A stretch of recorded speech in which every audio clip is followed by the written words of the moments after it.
مساء الخير، اهلا بيكم مع بدون رقابة نت. كل مرة هنقعد نقول يعني فضل النت علينا. زي اتعلمنا حاجة كويسة من الاجانب، لما بيبتكروا ابتكار علمي معين ما بيحشوهوش لنفسهم، انما بيدوه لكل البشرية. كل وسائل الاتصال الحديثة والمواصلات والانتقالات ونظريات العلم في الاقتصاد وفي الفلسفة وفي علم النفس وفي الطب وفي الطب النفسي، في كل حتة هتلاقي العالم المتقدم بيقدم الانتاج الفكري والذهني والعلمي لكل البشرية. احنا كمان لما عملنا هذا الابتكار قعدنا فيه حوالي 6 سنين ونص او داخلين في 7 سنين. ايضا احنا طرحينه كل الناس تقدر تستفيد منه، تقدر كل واحد يعمل برنامجه، اذا مجموعة مع بعض يقدروا يعملوا القناة الخاصة بتاعتهم. والمزايا بتاعت قناة النت اضعاف قناة الفضائية، بعكس الصورة الذهنية اللي ممكن تبقى على قناة تلفزيونية على النت. يعني حاجة صغيرة كده، يعني زي ايه، زي دايما اقول، زي يقولوا طبيب الاطفال ما كملتش تعليمك ليه، يعني طبيب كبار. كمان هم في ناس كتير، او النظرة العامة عموما خصوصا عندنا يعني في الشرق الاوسط، ان النت، قناة النت دي حاجة صغيرة بالقياس بالقناة الفضائية. هي في الحقيقة حاجة صغيرة من زاوية واحدة فقط، هي تكلفتها.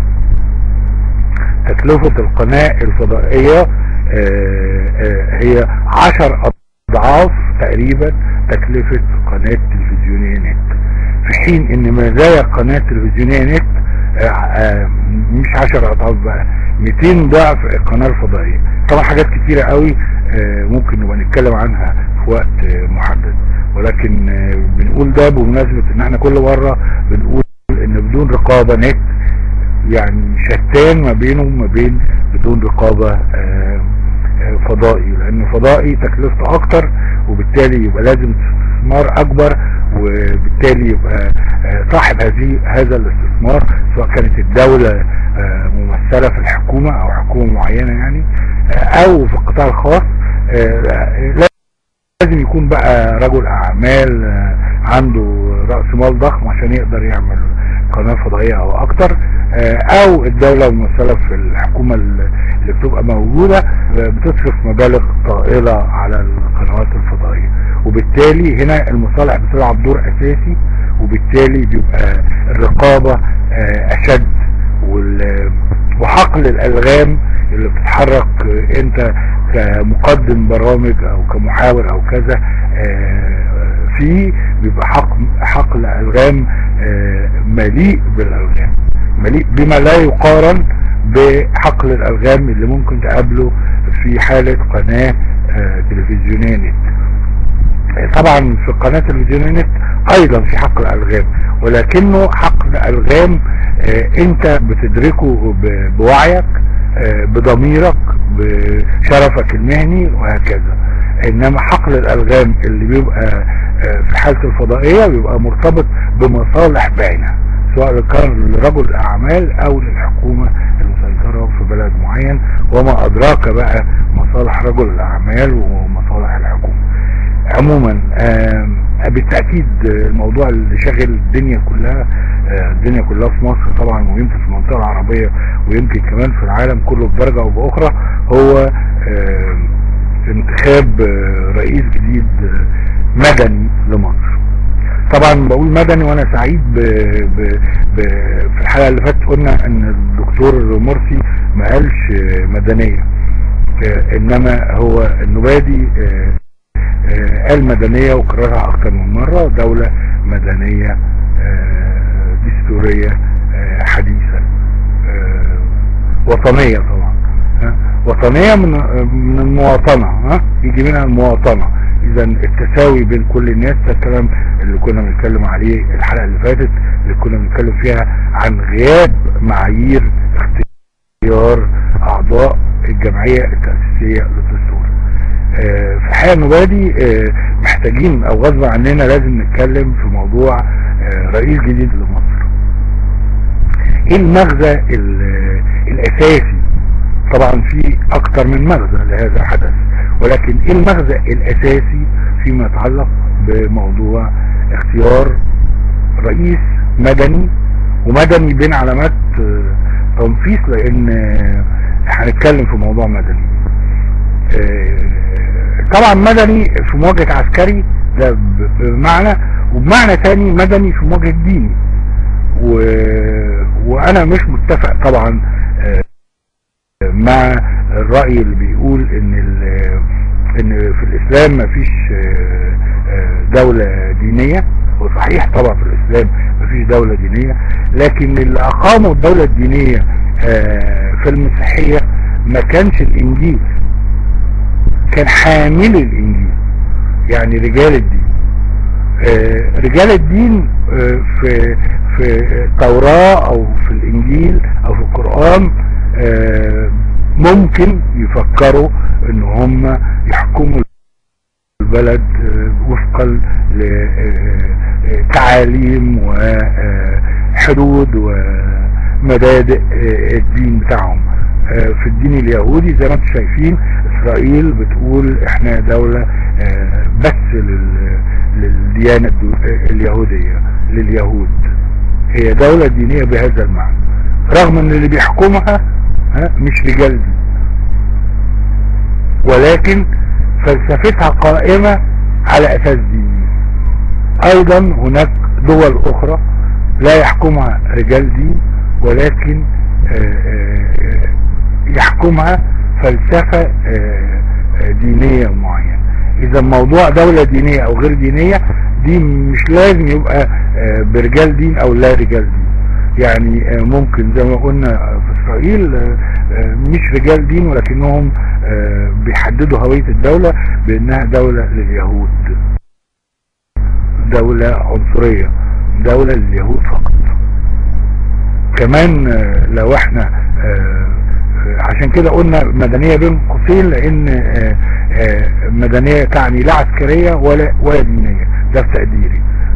مش بس زي ما بيقال البعض ان مدنية يعني عكس عسكرية، لا، مدنية وطنية، يعني وطن، يعني مصر الوطن، يبقى كل اللي على ارض مصر مواطنون متساويون في الحقوق والواجبات ولا تمييز بينهما، وديمقراطية طبعا ودستورية، يعني بتقوم على دستور، وحديثة بمعنى انها مش متخلفة، انما بتسعى انها يعني تكون محققة اعلى درجات من التقدم العلمي في كافة المجالات.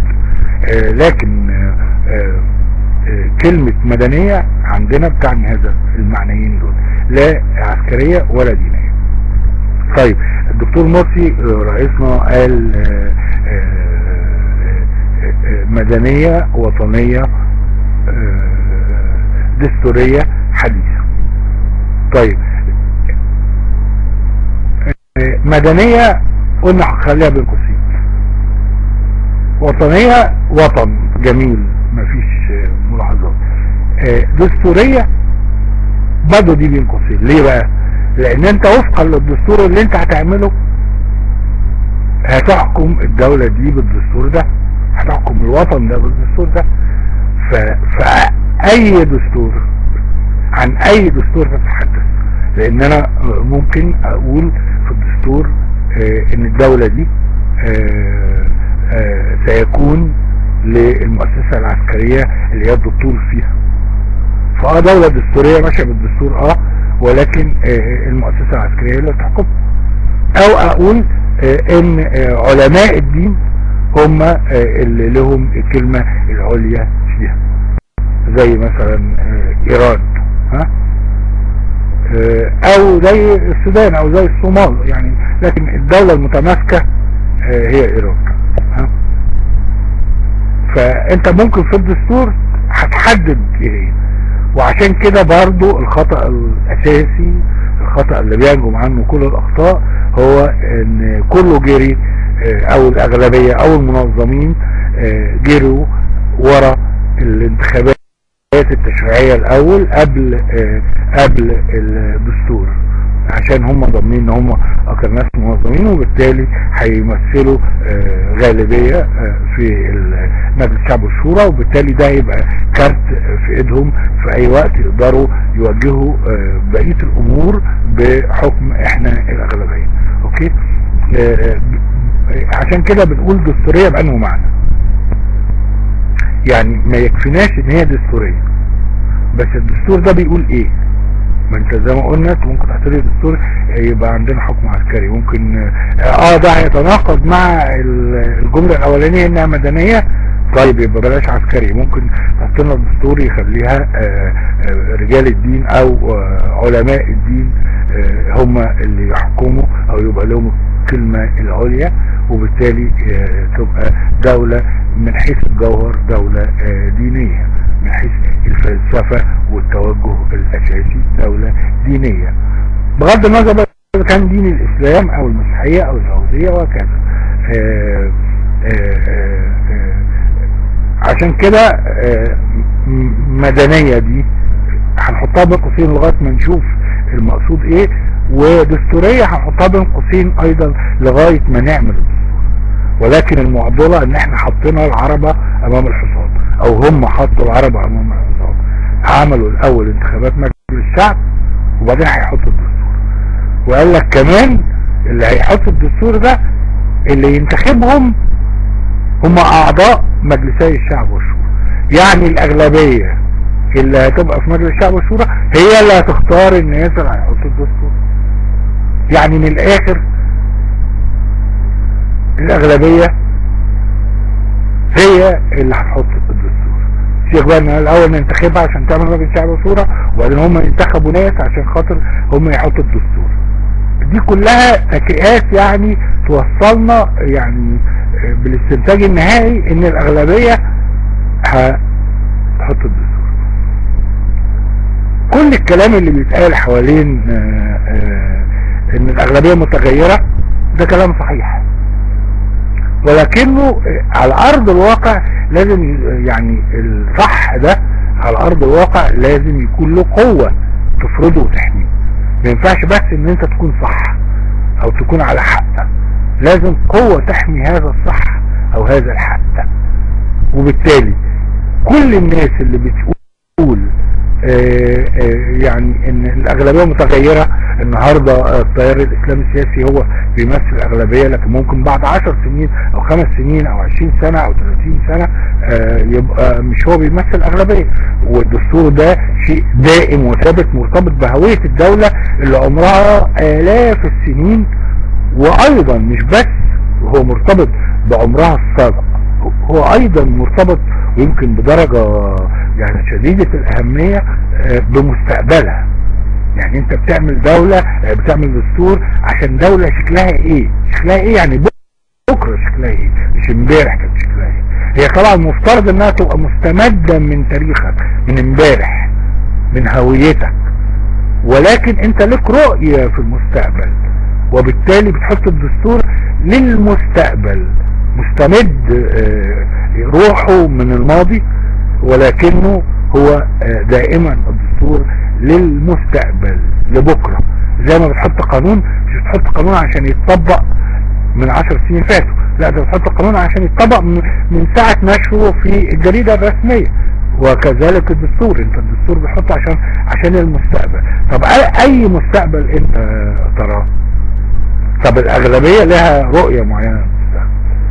طب الاغلبية دي زي ما قلنا النوع اللي فاتت بحد اقصى هي بتمثل 15% من الشعب المصري. شوفوا انتخابات الرئاسة او انتخابات مجلس الشعب، هتلاقي ان انتخابات الرئاسة الدكتور محمد مرسي جاب 5.5 تقريبا او 5.3 في المرحلة الاولى، و13 مليون طبعا 13 مليون وكسر في المرحلة الثانية. المرحلة الاولى دول هم دول اللي كانوا عايزين هذا التيار، 5.5 في المرحلة الاولى. اللي جم في المرحلة الثانية هم في معظمهم يعني مش عايزين المرشح الاخر، مش عايزين يرجعوا النظام القديم، وبالتالي بقيت من 5.5 الى 13. الفرق ده جزء كبير منه، جزء كبير من الفرق ده هم كانوا رافضين للطرف الثاني او المرشح الثاني اللي كان بيمثل بالنسبة لهم عودة للنظام القديم في تقدير القديم الجديد، القديم اللي موجود، اللي ما زال موجود. وجزء تاني كان عاطي للدكتور مثلا ابو الفتوح، هو ايضا اخوان المسلمين حتى لو انه ساب، لكن دي عقيدته وده فكره وده توجهه السياسي والفكري. فجزء اخر من الفرق بين 5.5 و13 دول عاطوا كانوا على اساس نفس التوجه اللي هو السياسي الديني او الاسلامي السياسي تحديدا. لو شفنا لقطة عامة للموقف النهاردة بعد انتخاب رئيس الجمهورية، المغزى زي ما بنقول، المغزى الاساسي في الحدث ده هو ان حصل اعتراف رسمي من قبل السلطة الحاكمة منذ 52 اللي هي المؤسسة العسكرية اللي كانت بتحكم مصر وما زالت من 52 حتى اليوم. المغزى الاساسي لحدث اختيار الدكتور محمد مرسي كرئيس اول رئيس مدني لجمهورية مصر العربية في الجمهورية الثانية هو ان هذه السلطة اللي موجودة من 52 المؤسسة العسكرية اعترفت بان اصبح لها شريك جديد مدني، ومدني زي ما قلنا بين قوسين لغايه ما نشوف يعني ايه اللي هيحصل في الممارسه. يعني اعترفت هذه السلطه العسكريه بشريك جديد ليها في الحكم، اعطته حته واخذت حته. المشهد الاساسي قدامنا، المغزى الاساسي ان هذه السلطه عطت مشاركه بنسبه معينه لرئيس مدني. رئيس مدني ده بيمثل المجتمع المدني، وخلي كل ده بين قوسين، او المفترض ان هو بيمثل المجتمع المدني. على رأس هذا المجتمع اللي بيمثله هذا الرئيس هي جماعة الاخوان المسلمين، هو حزب الحرية والعدالة او جماعة الاخوان المسلمين. وبالتالي حصل نوع من المشاركة، ده المشهد العام، حصل قبول للمشاركة. كمان ده يعني كان يمكن يعني في اوضاع بيفرضها الواقع مش اختيارية، يعني الواقع ما بيمشيش بشكل اختياري. المؤسسة العسكرية عايزة ايه فيحصل، لا، في واقع بيتحرك، في مظالم، في شعب مقهور، في جوع، في فقر، في كذا في كذا. عشان كده الشعب تضامن مع شباب الثورة اللي نزلوا بمظاهرات في 25 يناير، مظاهرات في 25 يناير تحولت الى ثورة عندما انضم الشعب لها. دي قوة في الواقع، قوة حقيقية. فكان المؤسسة العسكرية لازم تتفاعل مع ده، ما تقدرش يعني تواجه ده مثلا بالسلاح زي ما ألمح بشكل غير موفق على الإطلاق أحد أعضاء المجلس العسكري في مقارنة كده يعني غير موفقة مع كان يعني اللي بيعمله الجيش السوري في سوريا. طبعا كانت مفجعة التلميحة دي او السؤال التساؤل ده، يعني شايفين الجيش السوري؟ شايفين الجيش السوري، بس اكبر حد خسران في سوريا هو الجيش السوري، لان الجيش السوري بيتفتت وبيتدمر والناس بتكرهه والناس بتحاربه، وتشكل جيش جديد هو جيش الثورة، الجيش الحر. يعني اكتر حد هيخسر، ويجب ان يكون حصل يعني مراجعة مع كل الاحترام والتقدير لهذا العضو من اعضاء المجلس العسكري لهذا التلميح الغير موافق وغير موافق بالاساس للجيش المصري. اولا لان الجيش المصري ده جيشنا، جيش الشعب، جيش مصر مش جيش اي حد تاني. وان اذا كان المجلس العسكري اللي موجود هو موجود في وقت معين، لكن هيبقى له وقت تاني مش هيبقى موجود، هيبقوا في اخرين مكانهم، حد بيطلع على المعاش، حد بعد عمر طويل بيتوفى وهكذا، فالاشخاص بيتغيروا، لكن الجيش ده ما بيتغيرش. الجيش ده جيش مصر، دول ولادنا واخواتنا واهالينا وناس، فينفعش نتكلم عليهم بالطريقه دي يعني. عموما خلينا في الموضوع الاساسي، زي ما بنقول ان حصل مشاركه، وعشان كده الرئيس مرسي هيبقى بين يعني المطرقه والسندان، وفي حاجه مش مطرقه واحده ومش سندان واحد. احنا عندنا 3 قوى او 4 قوى اساسيين هيبقى المطلوب من الرئيس مرسي ان هو يعمل توازن بينهم، واعتقد ان هو بدأ يعمل ده من اول يوم، اللي هو نوع من الانقلاب الثوري الهادئ الناعم، اللي هو ينتقل بالدولة من دولة الحاكم فيها الاساسي هو المؤسسة العسكرية بما فيها طبعا مؤسسة الرئاسة، جمال عبد الناصر، انور السادات، حسني مبارك، كلهم من المؤسسة العسكرية.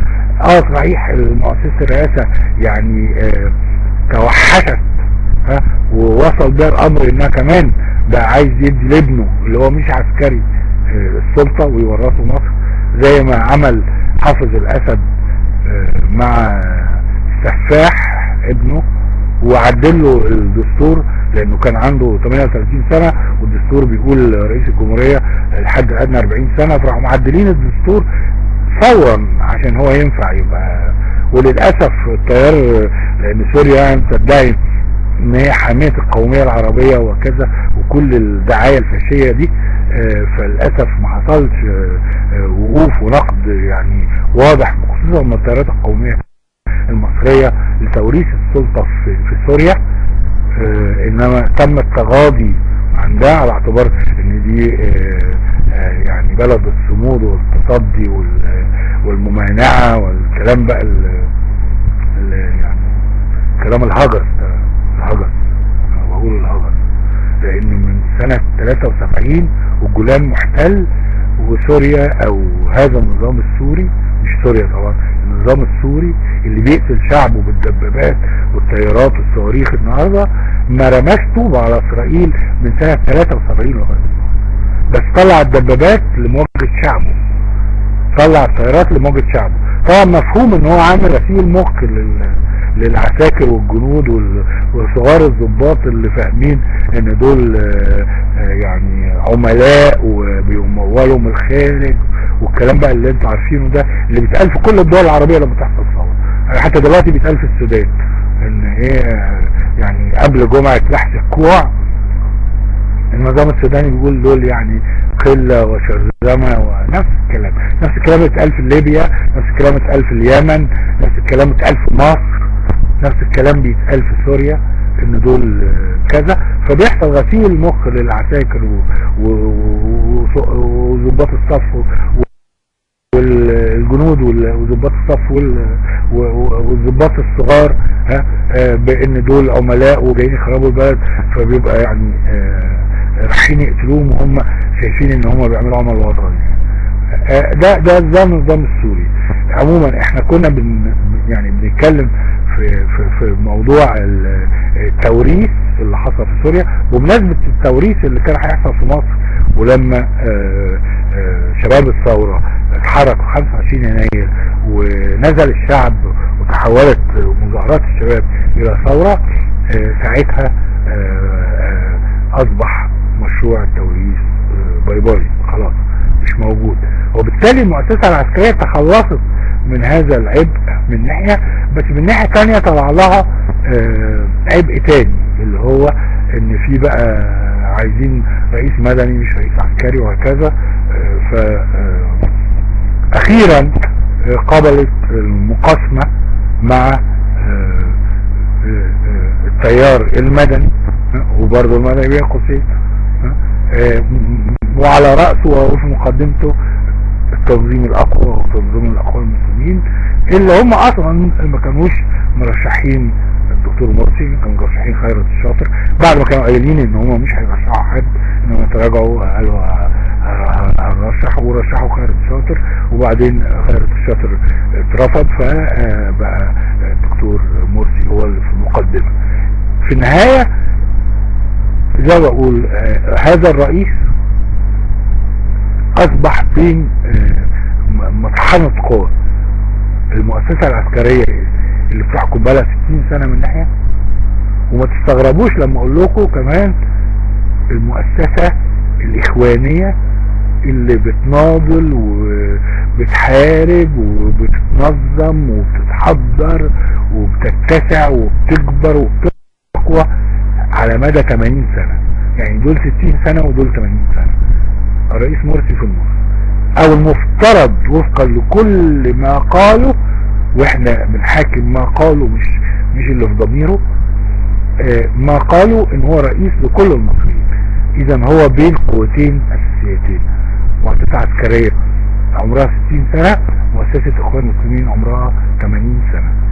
طبعا دي عندها مزايا ودي عندها مزايا. دي عندها الميزة الاساسية ان عندها سلاح زائد خبرة ممارسة اكتسبتها على مدى 60 سنة في ادارة امور الدولة.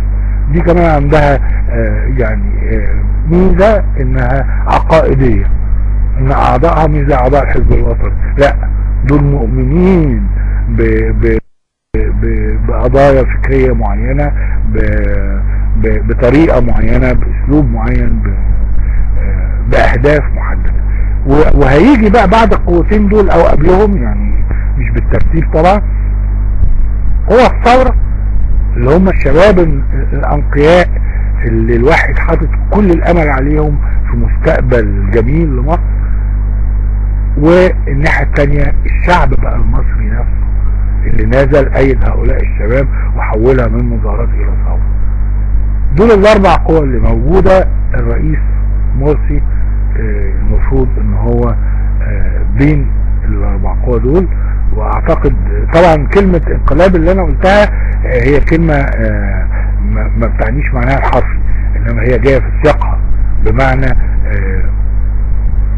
ظروف من 25 يناير الثورة كذا كذا كذا كذا، وده التنظيم الاقوى اللي موجود، واصروا ان هم يعملوا انتخابات الاول، كل الحدوثة اللي احنا عارفينها دي. فوصل بقى فهو بيحاول يعمل انتقال للسلطة، او هكذا افهم، انتقال للسلطة من المؤسسة العسكرية الى المؤسسة المدنية، لكن بدون صدام.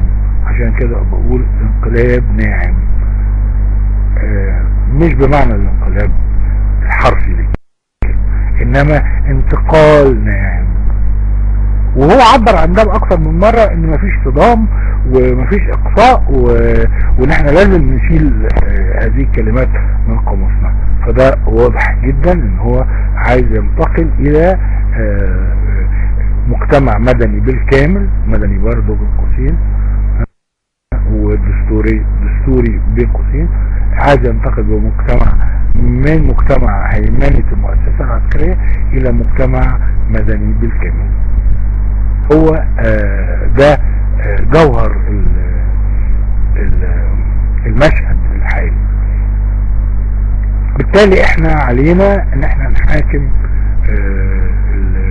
الاقوال والافعال مش الضمائر. هذا المشهد كما وصفناه علينا ان نؤيد الدكتور مرسي في كل خطوة ايجابية ياخدها. علينا ان احنا ندعو لكل ما هو ايجابي.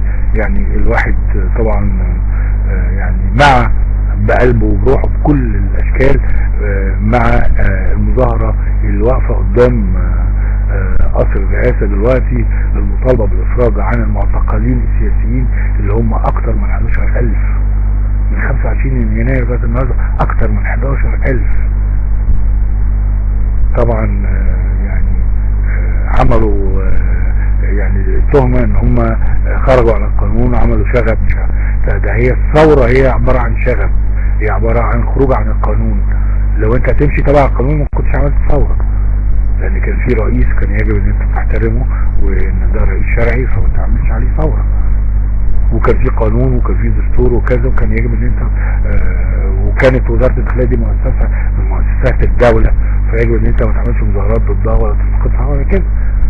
فالثورة فعل اصلا ضد الشرعية وضد القانون، بيهد هذه الشرعية هذا القانون عشان يقيم شرعية جديدة وقانون جديد ودستور جديد. اذا كانت الشرعية قائمة على الظلم والاضطهاد والنهب وكل الاشكال السيئة، فيجب ان انت تسد هذه الشرعية وتبني شرعية فيها عدل وحرية وكذا وكرامة انسانية. كمان لو القانون بيعمل نفس الشيء عليك انك تغيره وهكذا. اذا يا ريت يعني الواحد بيتمنى. طبعا المهام كثيرة على الثوار وعلى الشعب المصري وعلى المسؤولين وعلى الرئيس مرسي، لكن اللي بيتم المجزرة اللي بيتم في سوريا من هذا النظام الفاشي بقيادة السفاح،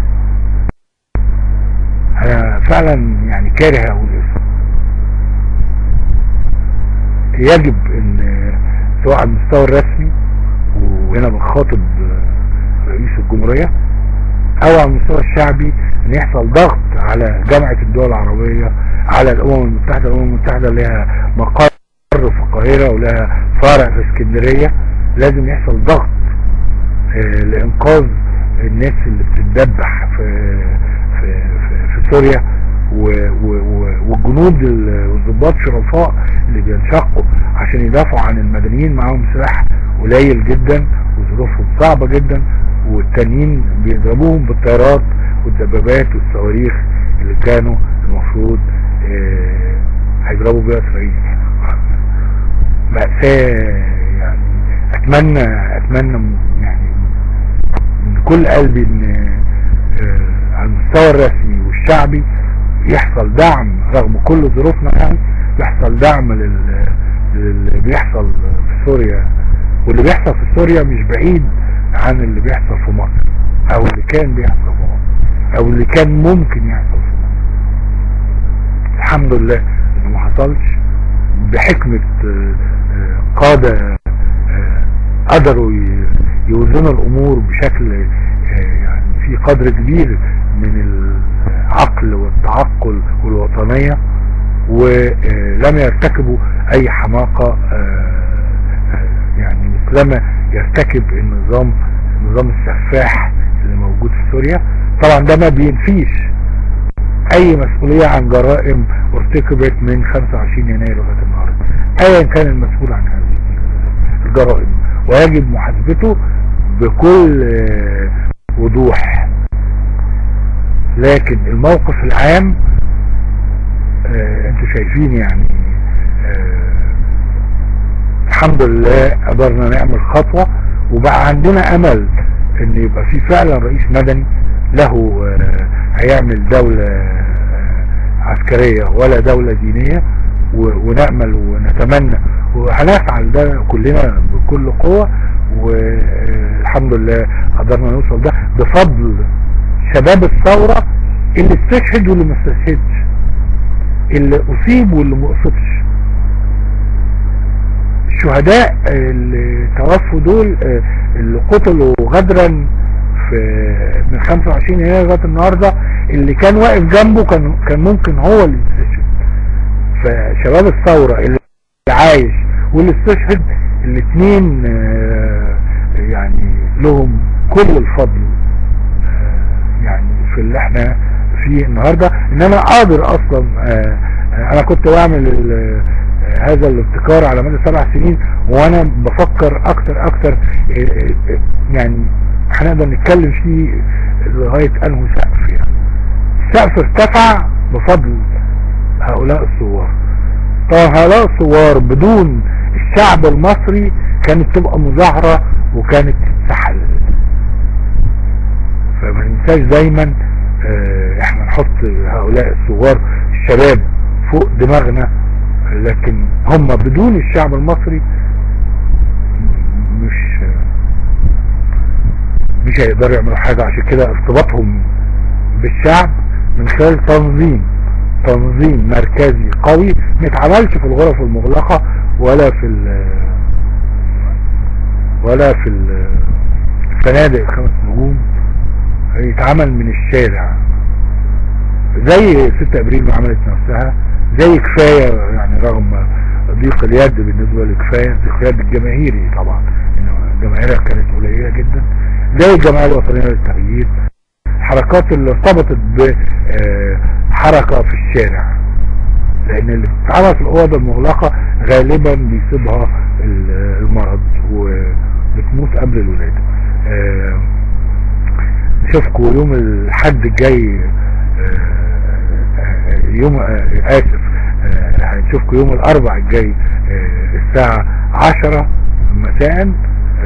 بنشكركم وبنتمنى لمصر كل خير، وبنتمنى للرئيس دكتور محمد مرسي التوفيق في مصر مدنية بدون علامات تنصيص، بدون اقواس، مصر دستورية بدون علامات تنصيص او اقواس، مصر وطنية، وطن للجميع، مصر حديثة مش